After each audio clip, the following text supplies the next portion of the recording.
Hey everybody, Doc Schmidt here. So last week I finished my last call night as a GI fellow. If you're looking to hear about all the calls I got, you can skip to one of the timestamps in the description. But just to explain a little bit about what call means, it means I am the singular person who gets called between 5 p.m. and 7 a.m. for anything in my hospital related to GI, liver, or the pancreas. These calls can be hugely variable, from a nurse calling to ask whether a patient can have dinner after their colonoscopy, to an ICU doctor asking me to come in the middle of the night to do a procedure on a patient who's bleeding from their intestines. There can also be a huge amount of variability in how these call nights go. I've had call nights where I only get 1 to 2 calls the entire night and I sleep a full 8 hours. But then I've also had nights where I get over 10 calls and I'm in the hospital for 4 hours in the middle of the night doing a procedure, and then have to show up at 7 a.m. that same morning for work. In my 3 years of fellowship, I've done a lot of call nights. At my fellowship, we do 1 weeknight of call per week and 1 to 2 weekends, which is Saturday and Sunday night, per month. Things get a lot better, admittedly, in years 2 and 3, with about 12 weeknights per year and about 6 to 7 weekends per year. But all in all, it's over 100 call nights over the course of the 3-year fellowship. And I'm done. For me, part of what makes it so stressful and so difficult is that variability that I talked about at the beginning. Of course, it would be harder if every night was terrible and every night I was in the hospital, but in some ways, that possibility that it might be a nice night where I get a good amount of sleep makes it harder, because inevitably it won't be like that, and that makes it that much more frustrating. But anyway, let's talk about how my last call night compared to all the others. Overall, it was pretty average. I had 6 calls over the course of the entire night. 3 of them were between 5 and 6 p.m., which isn't unusual because in that first hour, a lot of daytime work is still getting finished up.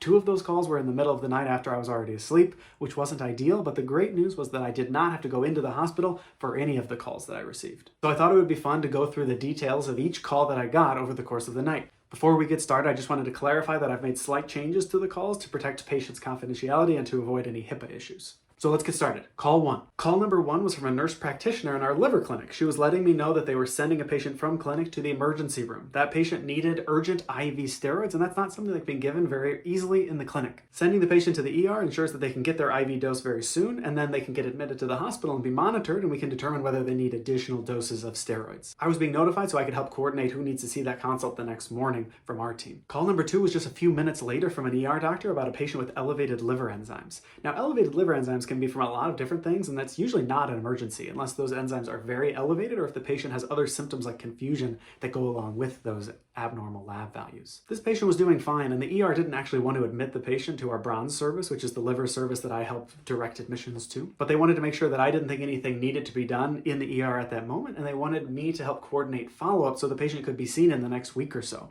Sometimes these patients need a liver biopsy to help decide what their liver disease is from and how they can be best treated, and I can help coordinate that, being in the liver department already. Now, call number 3 was actually directly from a patient because all patient calls get routed to the on-call fellow after 5 p.m. They were having issues with a drug that they needed from their pharmacy for their liver disease, and it wasn't being covered, or there was some sort of issue, so they needed me to call the pharmacy and get it figured out.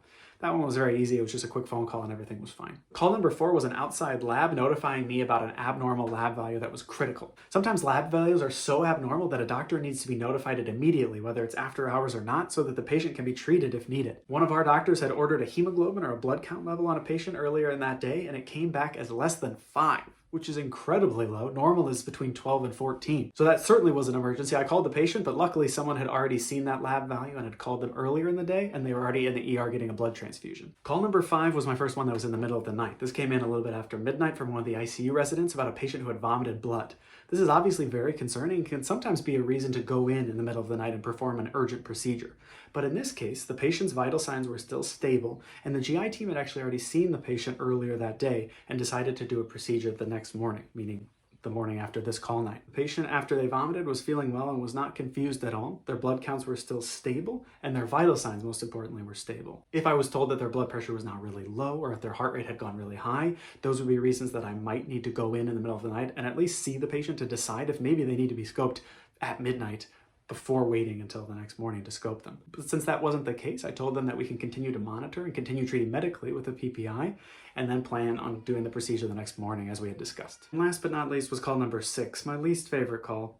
largely because it was at 2 a.m. and woke me up from a very deep sleep. This was from the ER about a patient who was bleeding, or at least they were concerned about bleeding because their hemoglobin was low, in the 6s. But the patient had no signs of an active GI bleed, meaning they did not have change in their vital signs, and they did not have any blood in their stool, black color to their stool, and they weren't vomiting blood. It is very possible that they were having a slow GI bleed that was causing microscopic bleeding that wouldn't be seen in the stool from something like a colon cancer that was slowly oozing tiny amounts of blood, which certainly merits GI assessment and probably an upper scope and a colonoscopy, but probably didn't need to be called in the middle of the night. Now, as a consultant, you always have to be kind and courteous because these people are calling because they need help and they don't know what to do in this situation. They're not specialists in that area. So I was very patient and told them that this is a reasonable consult, but there's no need to do anything in the middle of the night. Simply transfuse the patient to get their blood level a bit higher, and we'll see them in the morning. And likely plan to do a procedure either that day or the next day. As someone like an ER doctor who calls a lot of consultants, with time you get more and more experienced with how to call consults and when to call consults. And eventually you learn what type of GI bleed is concerning and needs an urgent call to the GI doctor no matter what time it is, versus which consults and potential GI bleeds are a little bit less urgent and can wait until a call at 7 a.m. the next day. But either way, I'm not worried about it because I am completely done with calls until I start my real job, my attending position, in about 3 months. But until then, I'm going to sleep well. Thanks for watching. Let me know if you have any questions in the comments.